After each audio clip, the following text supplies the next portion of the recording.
Buenos días a cada uno de ustedes. Es un gusto poder compartir en este espacio académico en el que el objetivo trascendental es hacerles llegar las líneas jurisprudenciales en materia constitucional que son de observancia obligatoria, ¿sí?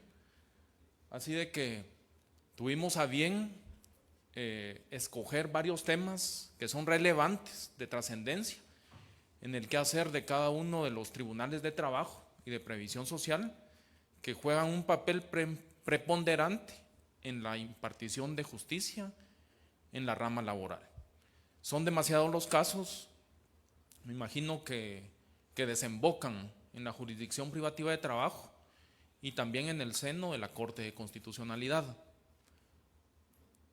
Desde la defensa del orden constitucional que le ha sido encomendada a la Corte de Constitucionalidad, se ha establecido que la gran parte del cúmulo de expedientes que desembocan en el tribunal versan sobre cuestiones, resoluciones emitidas por los órganos jurisdiccionales en materia laboral en cuanto a violación, denuncia de violación al derecho de defensa, al debido proceso y a una tutela judicial efectiva, derivado del rechazo de demandas, de solicitudes formuladas por las partes, de remedios procesales, recursos o de mecanismos de defensa que los interesados o las partes tienen a su alcance dentro del proceso.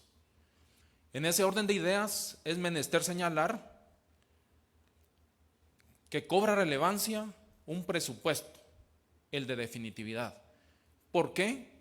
Porque la Corte de Constitucionalidad solamente está habilitada para conocer aquel acto, aquella actuación judicial que reviste la característica de definitiva. Es decir, aquella final que propició un reexamen a través del mecanismo o medio legal de defensa en la jurisdicción privativa de trabajo. Y solo cuando esa resolución alcance esa condición de definitividad, de acto definitivo, es que es factible enjuiciarla en el estamento constitucional. Entonces, es importante saber para que las partes, los sujetos procesales, los tribunales de trabajo, ¿sí?, estén en el contexto de una actividad, de la actividad impugnativa o recursiva que corresponde en la materia laboral, es necesario saber ante qué tipo de resolución nos encontramos o se encuentran, ¿sí? Y dos, ¿cuáles son los supuestos de procedencia que habilitan el recurso interpuesto o planteado? Pues con base en el principio de taxatividad, la concurrencia de los supuestos de procedencia de un medio de impugnación específico excluye la posibilidad, ¿sí?, de plantear otros recursos. Entonces tenemos que saber cuál es el recurso idóneo para efectuar la actividad impugnativa que corresponda, ¿ya? Tenemos que saber si es un acto definitivo o si es factible la interposición de determinado recurso de conformidad con la normativa laboral vigente en el país. Porque solo así vamos a estar en condiciones de establecer cuál es el medio de impugnación y propiciar un reexamen de la decisión en la jurisdicción ordinaria o no, en caso se trate de una resolución definitiva. Entonces, esto es para ponerlos en contexto. El Código de Trabajo, en el artículo 365, a partir de esa disposición, ahí están listados los recursos que proceden en materia laboral, ¿sí? Y la Corte, en varias sentencias, ha reconocido que con base en el principio de especialidad, ¿sí?, que rige la materia, complementado por el enunciado normativo del artículo 13 de la ley del organismo judicial, se ha reconocido con base en ese principio cuáles son los medios de impugnación que deben regir en materia laboral y que tienen a su alcance los sujetos procesales para poder enervar los efectos de aquellas resoluciones que causen afectación a sus derechos en el decurso del proceso de que se trate.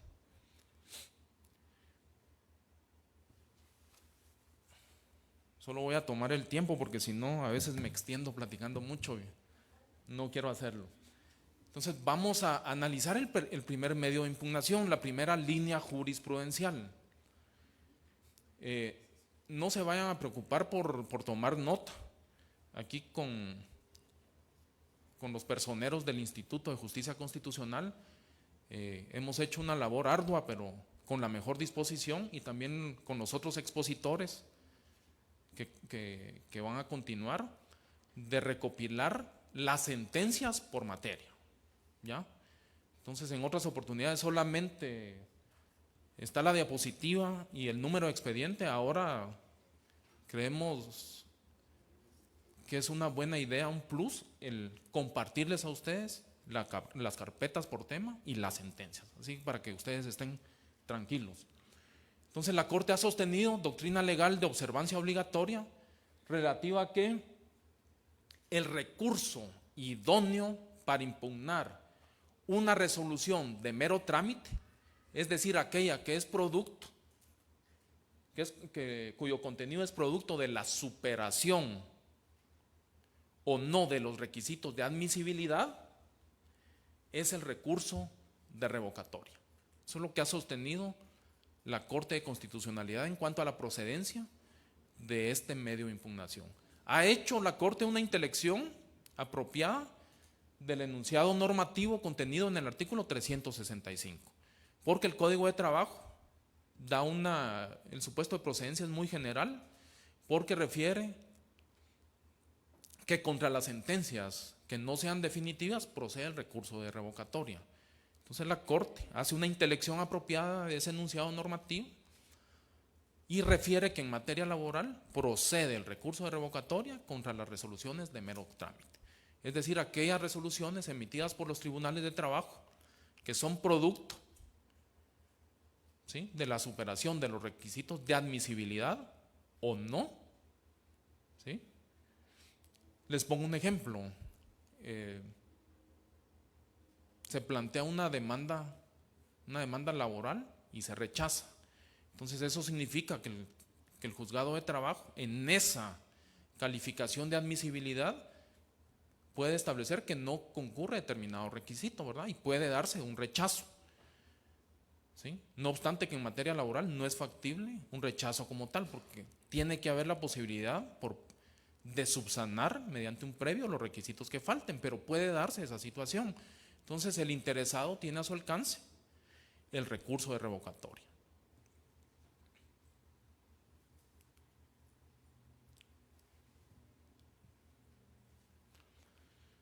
El siguiente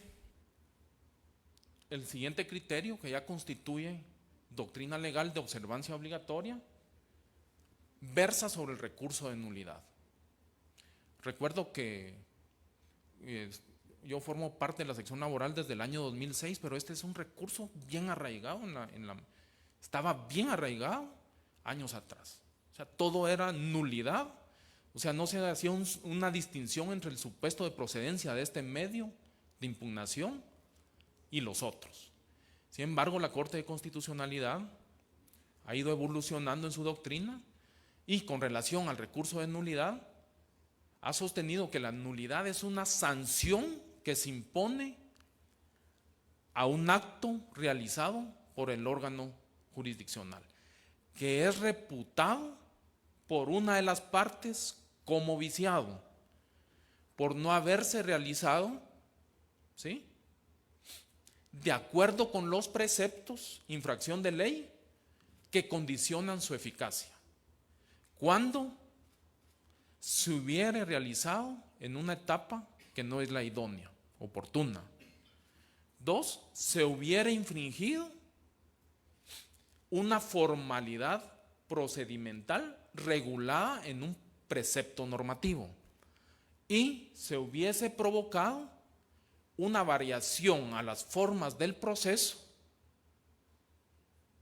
con violación de los principios procesales que informan a este, es decir, al proceso. En ese orden de ideas, ha sostenido la Corte que la defensa que se debe hacer por medio del recurso de nulidad va dirigida a la forma del acto, ¿sí? Y no sobre la decisión de fondo que se pudo asumir en tal acto.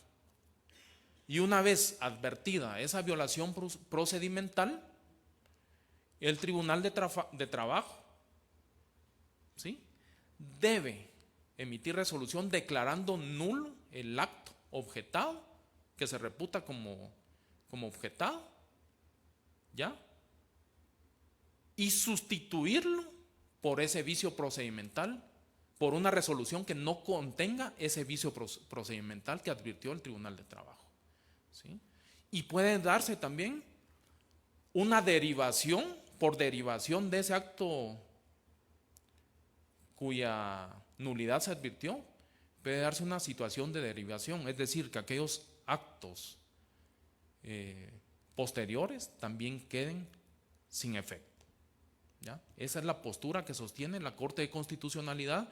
Si ustedes se dan cuenta, la Corte hace hincapié en que este recurso procede, ¿sí?, contra vicios procedimentales y se ataca la forma del acto, ¿sí?, cuando existe variación a las formas del proceso y esa situación, ¿sí?, causa afectación a determinado sujeto procesal. Entonces, esos son los supuestos de procedencia del recurso de nulidad. No es factible atacar a través de la nulidad el fondo de las decisiones emitidas en el proceso. ¿Por qué? Porque ahí se está tergiversando la naturaleza de este medio de impugnación.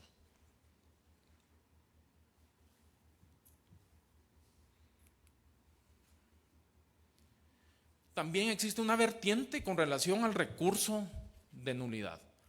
La Corte de Constitucionalidad ha sostenido que solamente es apelable, ¿sí?, la decisión que resuelva en el fondo el recurso de nulidad, ¿sí?, mas no aquel rechazo de ese medio de impugnación. Entonces tenemos que estar, en primer lugar, analizar la resolución que es objeto de, para ver si procede o no la apelación. Se tiene que establecer que si es un rechazo liminar, no procede el recurso de apelación. E incluso en aquellos casos cuando hay un rechazo con una breve motivación, la Corte ha sostenido que ese es un rechazo como tal y no encuadra en un pronunciamiento de fondo que debe tener una estructura de auto que conozca los motivos que sustentaron el recurso de nulidad, pues es ese auto el que encaja en el supuesto de procedencia para ser apelado de conformidad con el artículo 365 del Código de Trabajo.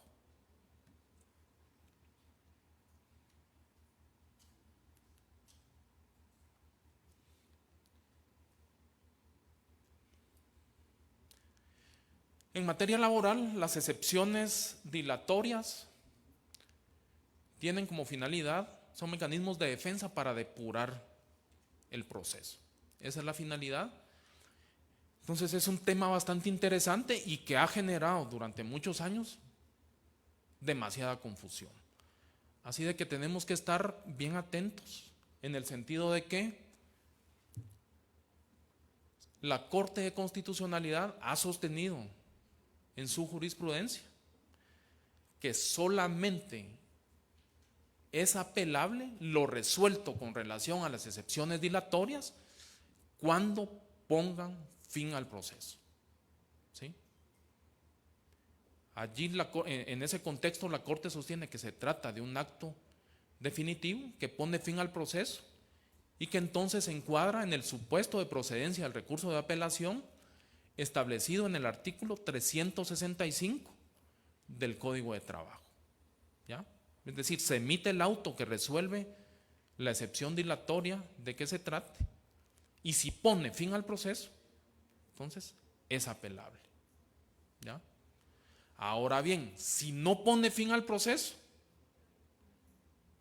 la Corte ha sostenido que fue la intención del legislador de que constituyera un acto definitivo y que entonces es factible impugnarlo a través de la acción de amparo de forma directa.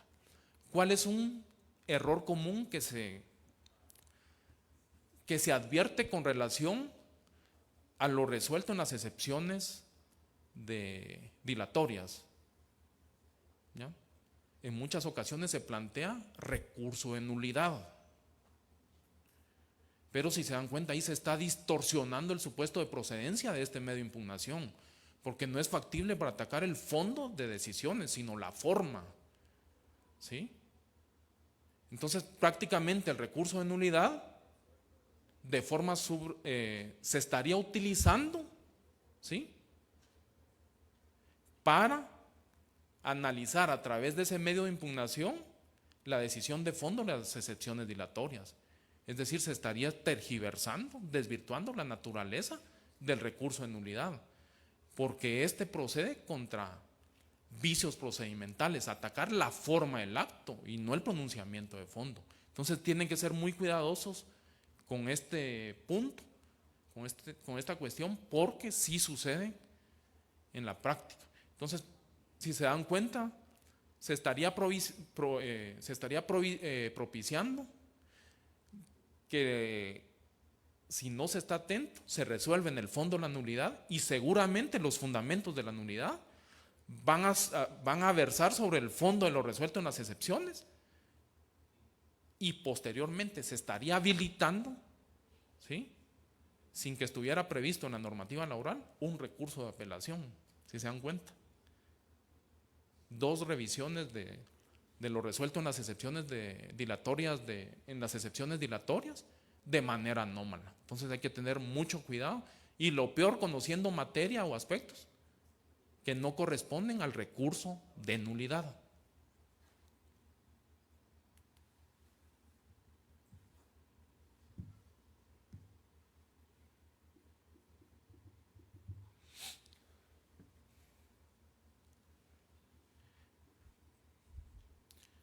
La Corte de Constitucionalidad, en el año 2020, emitió sentencia dentro del expediente 1101-2017, y la sentencia sí es de fecha 2020, y contiene innovación jurisprudencial, en el sentido de que solamente es apelable la enmienda del procedimiento cuando ponga fin al proceso, ¿sí?, porque solo en ese contexto se genera el supuesto de procedencia del recurso de apelación que se encuentra contenido en el artículo 365 del Código de Trabajo. Recuerden que el supuesto de procedencia de la apelación, conforme al artículo citado, refiere que procede el recurso de apelación contra los autos o sentencias que pongan fin al proceso. Entonces, en esta innovación, la Corte de Constitucionalidad, basándose en el principio de especialidad, sostiene el criterio de que solamente es apelable la enmienda del procedimiento cuando ponga fin al proceso. La doctrina anterior refería de que sí era apelable la enmienda del procedimiento, utilizando de forma supletoria e íntegra la figura que está establecida en el artículo 67 en adelante de la ley del organismo judicial. En cambio, a partir de esta innovación jurisprudencial, la Corte establece, con base en el principio de especialidad, que sí es apelable la enmienda solamente si pone fin al proceso. Si no pone fin al proceso, es un acto definitivo que es factible de ser impugnado a través de la acción constitucional que corresponde.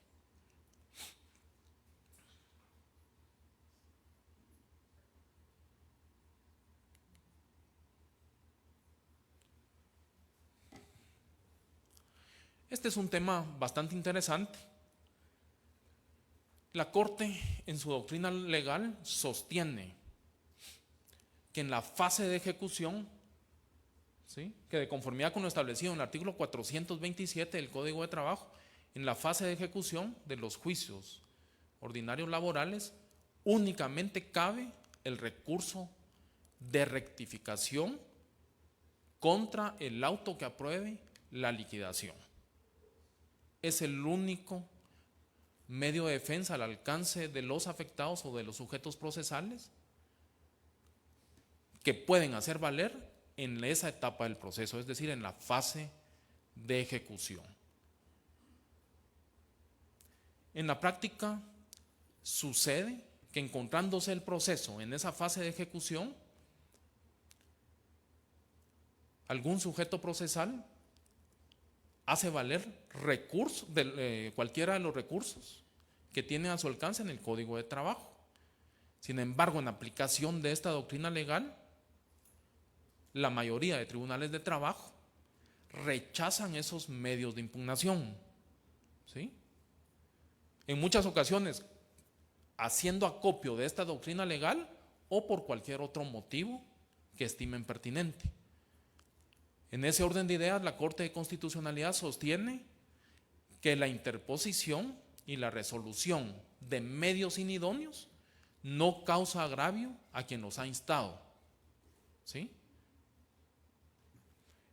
En ese orden de ideas, independientemente de las razones o motivos que sostengan los tribunales de trabajo para rechazar medios de impugnación distintos de la rectificación, la Corte ha asentado que no provocan agravio, que amerita reparación por vía del amparo. Y ello obedece a la idoneidad de esos medios de impugnación, porque en esa fase del proceso existe la limitación impugnativa a que hace referencia el artículo 427 del Código de Trabajo.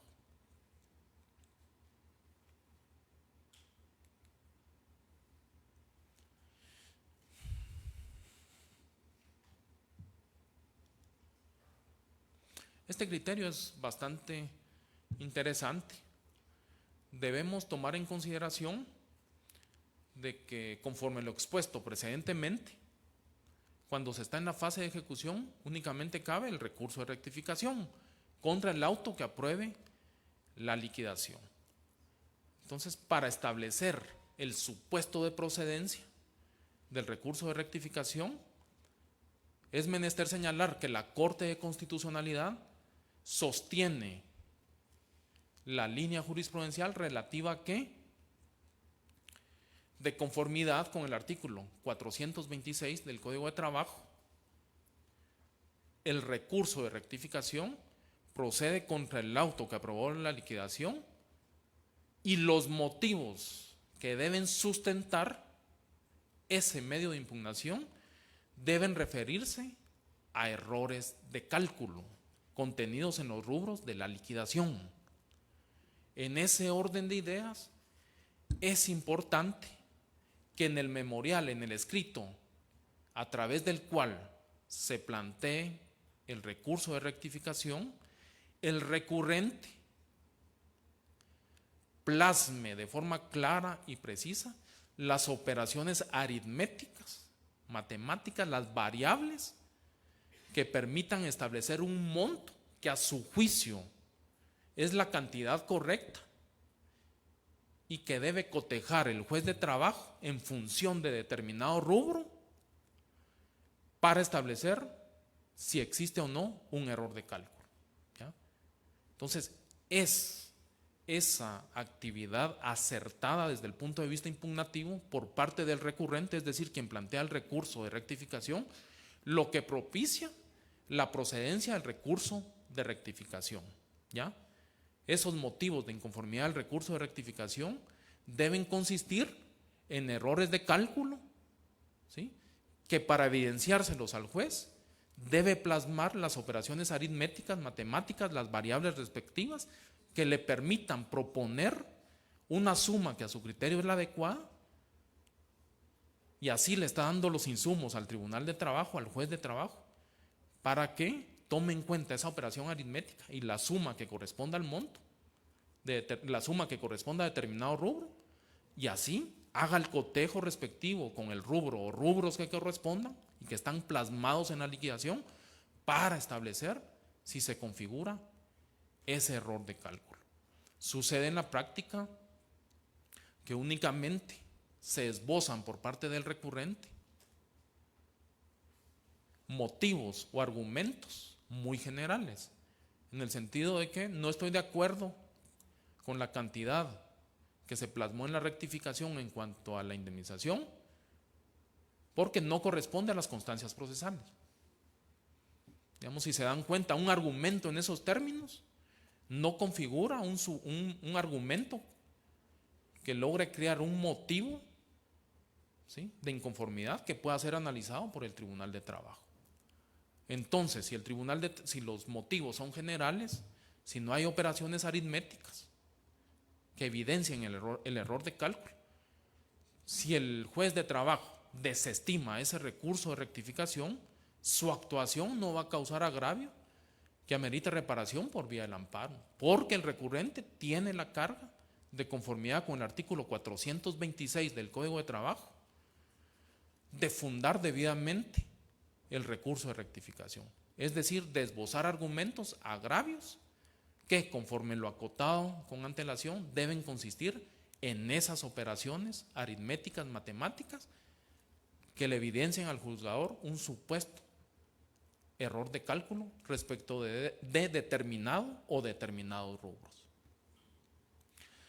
También hay otra vertiente con relación a este tema, y es respecto a las cuestiones de fondo que muchas veces sustentan el planteamiento del recurso de rectificación. Recuerden ustedes que las proposiciones de fondo se conocen en el decurso del proceso, especialmente en la fase de sentencia. Y ahí es donde hay una declaratoria por parte de los tribunales de trabajo respecto de la procedencia de determinadas pretensiones formuladas en el juicio o proceso de que se trate. Entonces, cuando se recibe en la mayoría de ocasiones, adquiere firmeza esa resolución de fondo que resuelve o dirime la controversia, adquiere firmeza, recibe ejecutoria el juez de trabajo, que es el que, de conformidad con el artículo 203 de la Constitución Política de la República de Guatemala y el artículo 425, si no me falla la memoria del Código de Trabajo, es el que debe ejecutar lo resuelto. Entonces, al recibir la ejecutoria correspondiente, ¿sí?, debe practicar el auto de liquidación.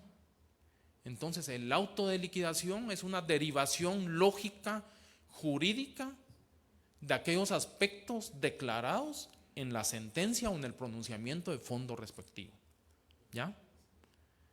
¿Qué sucede? En muchas ocasiones, el sujeto procesal que corresponda plantea recurso de rectificación contra la liquidación, pero haciendo ver los aspectos de fondo que ya quedaron dirimidos en el pronunciamiento o en la sentencia respectiva. Entonces, la Corte ha sostenido que resulta improcedente hacer valer motivos de fondo en la fase ejecutiva por medio del recurso de rectificación y, por consiguiente, trasladarlos al plano constitucional debido a que aquellos fueron analizados y dilucidados al conocerse el fondo de la controversia subyacente o del proceso antecedente. Entonces, no es lógico ni consecuente de que a través del recurso de rectificación se pretendan hacer valer o revertir aquellos aspectos de fondo ya declarados en el pronunciamiento o en la sentencia respectiva. Si se dan cuenta, ahí se está distorsionando el supuesto de procedencia del recurso de rectificación, que procede solo para denunciar errores de cálculo. Hay una excepción a la limitación impugnativa en la fase ejecutiva de los juicios ordinarios laborales. La Corte ha sostenido que cuando se trata de diligencias de reinstalación, ¿sí?, en el contexto de un conflicto colectivo de carácter económico-social, ¿sí?, no aplica la limitación impugnativa que corresponde en la fase de ejecución de los juicios ordinarios laborales. ¿Ya? Esta es una vertiente bastante interesante para que lo tomen en consideración, porque cuando se trata de un incidente de reinstalación, le denominan algunos, yo prefiero diligencias de reinstalación dentro de un conflicto colectivo de carácter económico-social. Cuando se está en la fase de ejecución, ahí sí es factible hacer uso de los recursos que los sujetos afectados tengan a su alcance para impugnar aquellas decisiones que son emitidas por los tribunales, por el juez de trabajo en la fase de ejecución.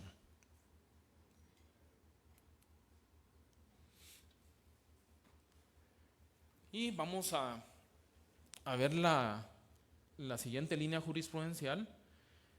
La Corte, con relación a la protesta, ha sostenido que es la acción procesal adecuada frente a la inadmisión de un medio probatorio, cuyo objeto es habilitar el conocimiento en alzada respecto de ese rechazo, para que, si el tribunal de alzada lo estima pertinente, oportuno, puedan diligenciarse la prueba negada en primera instancia.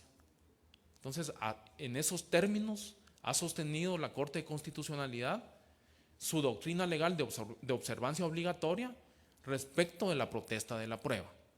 Recuerden que la figura de la protesta es una acción procesal que tiene a su alcance el sujeto a quien le niegan o rechazan o no admiten un medio probatorio, y es importante porque tiene que protestar ese medio de prueba, porque solo así va a estar en condiciones de habilitar la posibilidad de que la sala conozca sobre ese rechazo y establezca si es factible o no diligenciar ese medio de prueba en la alzada. Entonces recuerden que el fundamento de la protesta se encuentra en el artículo 356 del Código de Trabajo, y la oportunidad para que el sujeto que hizo valer la protesta y de la cual se dejó constancia en primera instancia pueda hacer valer el diligenciamiento de la prueba ante la sala de trabajo respectiva. El fundamento jurídico es el artículo 369 del Código de Trabajo.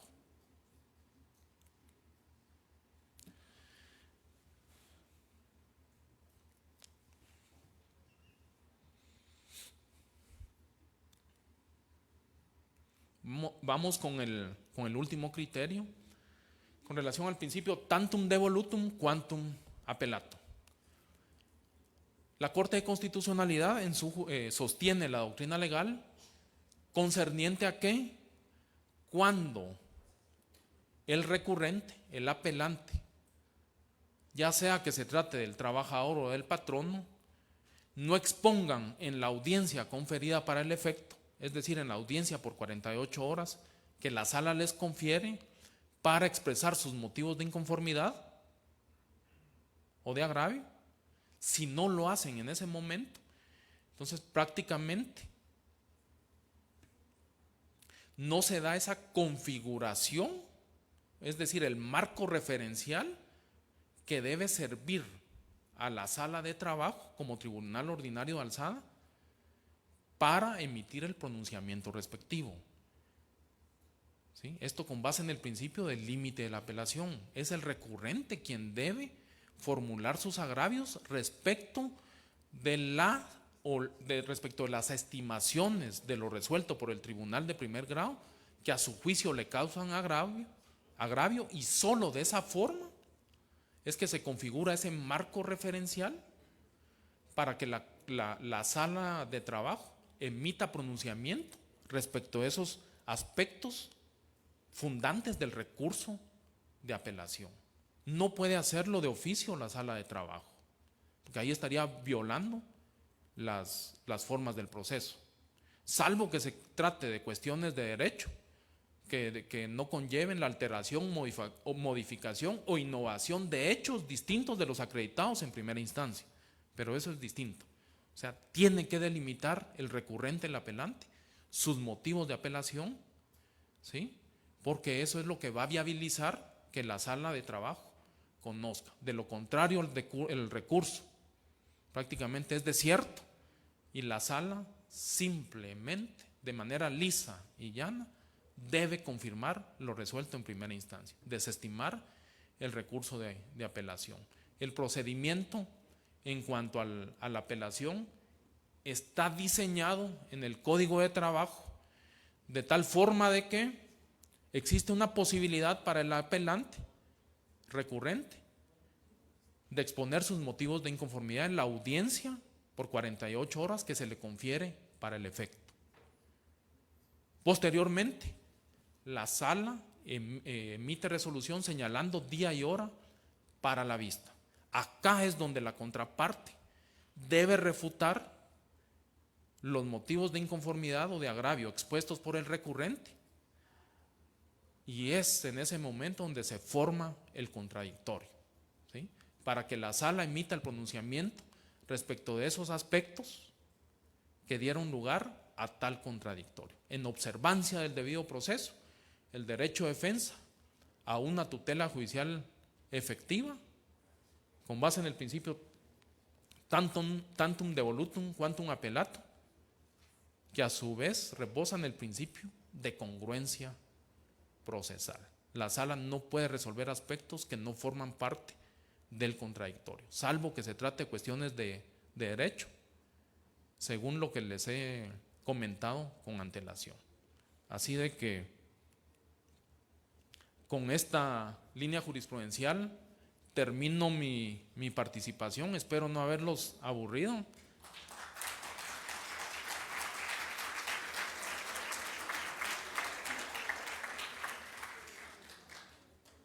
Y quedo atento a las observaciones, preguntas que puedan formular sobre la temática que abordamos.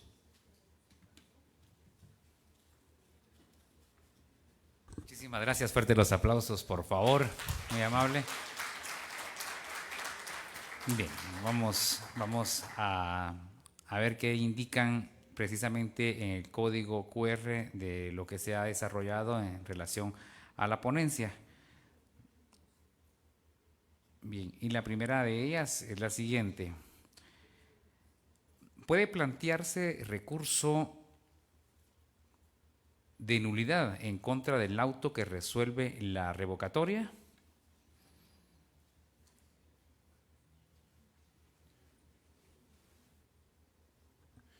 Muy interesante su pregunta. No es factible porque se trata de recursos horizontales que conoce el propio juez. Entonces, si se acepta la procedencia del recurso de nulidad contra lo resuelto en la revocatoria, se estaría creando un círculo vicioso e interminable de impugnaciones, ¿sí? No obstante que se ha sostenido por parte de la Corte de Constitucionalidad que cuando se trata de un recurso horizontal, no es factible un recurso horizontal, como en este caso sería la nulidad contra lo resuelto en la revocatoria. Y ya vimos los supuestos de procedencia de ambos medios de impugnación. No es factible. Bien, y también consultan si parcialmente el auto de excepción dilatoria deja fuera una prestación o algún demandado o intermediario igual. ¿Podría proceder la apelación sobre eso? Nuevamente, si parcialmente el auto de excepción dilatoria deja fuera una prestación o algún demandado o intermediario igual, ¿podría proceder la apelación sobre eso? Yo entendería que como las excepciones dilatorias tienen por objeto depurar el proceso, entonces obviamente es un tema bien interesante, que si se desvincula algún intermediario de forma definitiva, esa situación conllevaría que esta persona ya no pueda tener participación en el proceso. Entonces es un caso bien sui generis, pero yo entendería que en ese contexto sí sería factible el recurso de apelación. porque respecto de él, digamos, lo desvinculan totalmente del proceso. Es bien interesante esa pregunta. Y también si procede el recurso de nulidad en contra del auto que declara la enmienda del procedimiento resuelto por una sala de trabajo. Consultan. No procede el recurso de nulidad.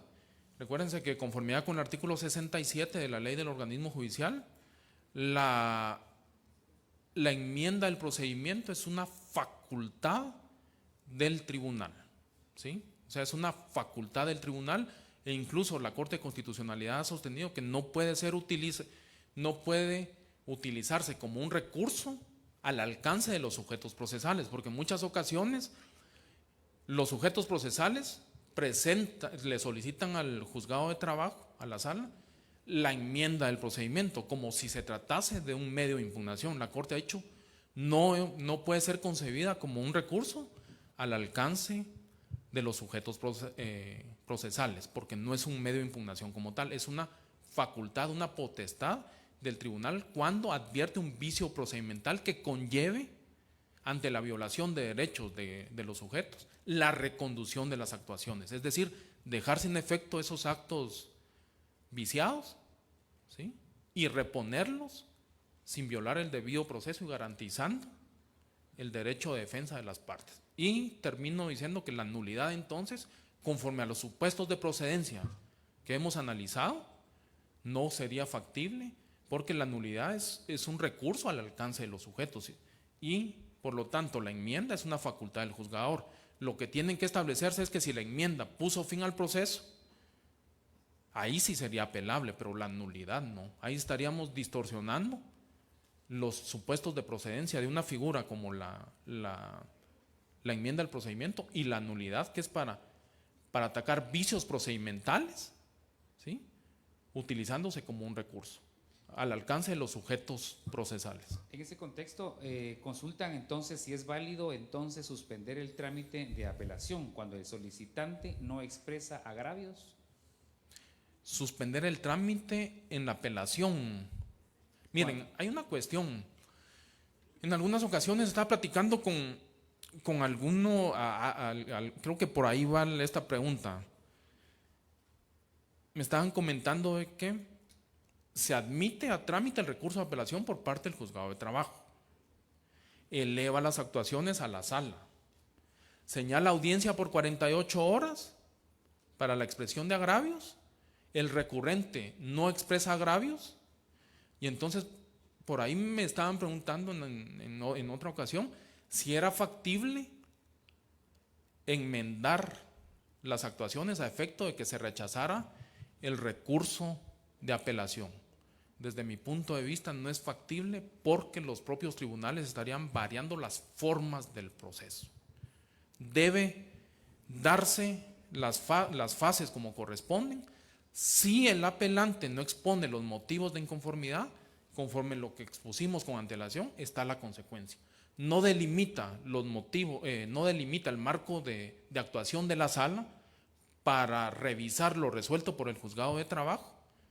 Entonces, simplemente tiene que confirmar lo resuelto en primera instancia, es decir, una desestimación, porque no se formó el contradictorio derivado de la negligencia del recurrente de no expresar sus motivos de inconformidad. Pero enmendar no es factible, porque para mí, o sea, ahí el propio juzgador o el tribunal estaría variando las formas del proceso. Tiene que continuar, y la consecuencia, desde el punto de vista doctrinario y conforme a la jurisprudencia de la Corte, va a ser que debe atenerse a las consecuencias de su negligencia procesal, porque simplemente la sala va a confirmar lo resuelto en primera instancia, con base en el principio tantum devolutum quantum appellatum, que reposa en el principio de congruencia procesal. Muchas gracias. Fuertes aplausos, por favor. Hemos llegado a este espacio